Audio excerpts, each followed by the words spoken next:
দারুণ হয়েছে। বাড়িতে গোবিন্দভোগ চাল গুঁড়ো করে শুধু দুধ আর চিনি দিয়ে এইভাবে ক্ষীর বানিয়েছি, যা অসাধারণ খেতে হয়েছে না? কিরম বলো রূপসা? খুব সুন্দর হয়েছে। একদম দুর্দান্ত হয়েছে খেতে।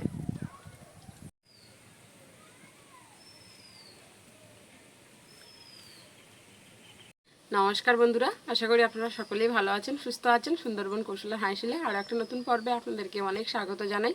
বন্ধুরা, আজকের আমি ক্ষীর বানাবো, গোবিন্দভোগ চালের ক্ষীর। তো আমি আজকের যে পদ্ধতিতে ক্ষীরটা বানাবো খুব অল্প সময়ে, একদম অল্প টাইমে হয়ে যাবে, আর দারুণ সুস্বাদু হয় এই ক্ষীরটা খেতে। তো চলুন আগে উনুন জ্বালিয়ে নিই। উনুনে কাঠ দিয়ে উনুনটা জ্বালিয়ে নিয়েছি। এবারে কড়া বসিয়ে দেবো।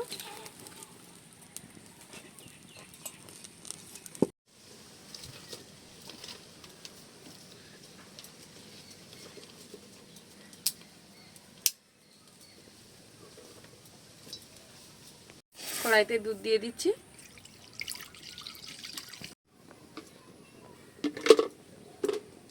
দুধটা একটু জাল করে নেব। আমি এখানে গোবিন্দভোগ চাল 100 গ্রাম মতো গুঁড়ো করে নিয়েছি। আমি গুঁড়ো চালের ক্ষীর বানাবো। আর এখানে 100 গ্রাম মতো চিনি নিয়ে নিয়েছি। আর নিয়েছি 500 মতো দুধ। আর নিয়েছি 10 টাকার একটা দুধের গুঁড়ো, আমুল দুধ, 10 টাকার একটা প্যাকেট। এই দিয়েই আজকের ক্ষীরটা বানাবো। অসাধারণ হয় বন্ধুরা এইভাবে ক্ষীর বানালে।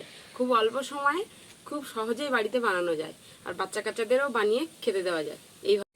বাচ্চা কাচ্চাদের খুব ঝটপট এইভাবে বানিয়ে দেওয়া যায়। একটু যদি চাল গুঁড়ো করে রাখা যায়, এই গুঁড়ো চালের কিন্তু খুব ঝটপট একদম ক্ষীর বানানো যায়। দুধটা উষ্ণ গরম হয়ে গেছে, একটু নেড়ে চেড়ে আমুল দুধ দিয়ে দিচ্ছি। আমুল দুধটা দিয়ে দিচ্ছি। দুধটা একটু ভালো ঘন হবে।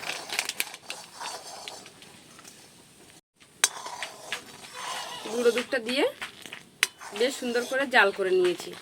এখন দুধটা না অনেকটা ঘন হয়ে গেছে। এবারে দিয়ে দিচ্ছি যে গোবিন্দভোগ চালটা আমি গুঁড়ো করে রেখেছিলাম, এই চালটা।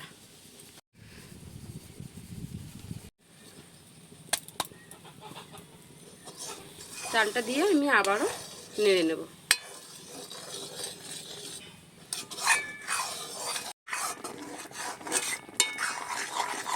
বেশ সুন্দরভাবে ফুটে উঠেছে। আর নেড়ে চেড়ে দেখুন বন্ধুরা কতটা সুন্দর ঘনত্ব হয়েছে। এবারে আমি এখানে দিয়ে দিচ্ছি চিনি।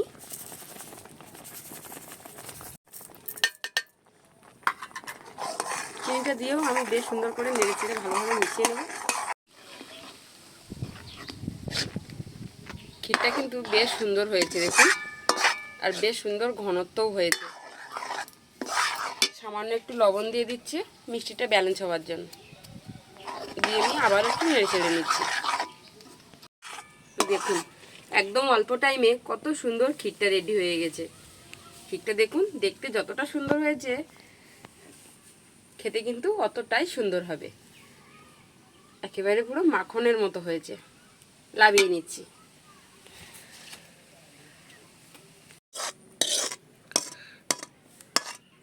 কি সুন্দর দেখতে হয়েছে। একেবারে পুরো অল্প টাইমে একদম বাড়িতে খুব সুন্দরভাবে বানিয়ে।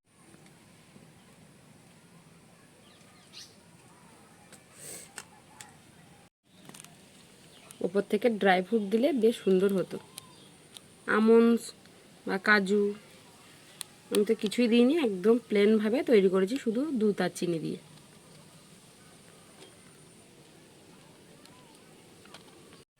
খাও রূপসা না,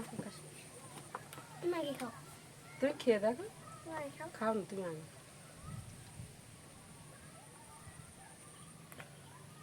কেমন হয়েছে রূপসা বলো? ভালো লেগেছে? কি বলো তো এটা? এটা ওই গোবিন্দভোগ চাল গুঁড়ো করে এরকম ভাবে পায়েস করেছি শুধু দুধ দিয়ে।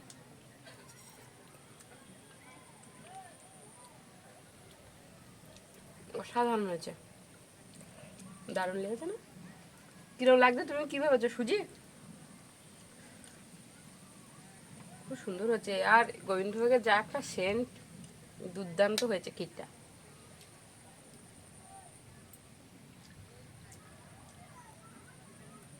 এইভাবে বাচ্চা কাচ্চাদের বানিয়ে দিলে না একদম চেটে পুটে খেয়ে ফেলবে।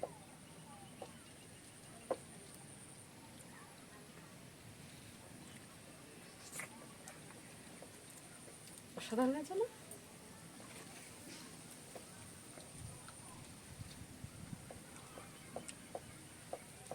দারুণ। খুব সুন্দর হয়েছে। তো বন্ধুরা, আজকের এই ছোটোখাটো একদম পর্ব কেমন হলো? একদম এই রেসিপিটা বানাতে একদমই তো টাইম লাগলো না, একদম একটুখানি পর্ব হয়েছে।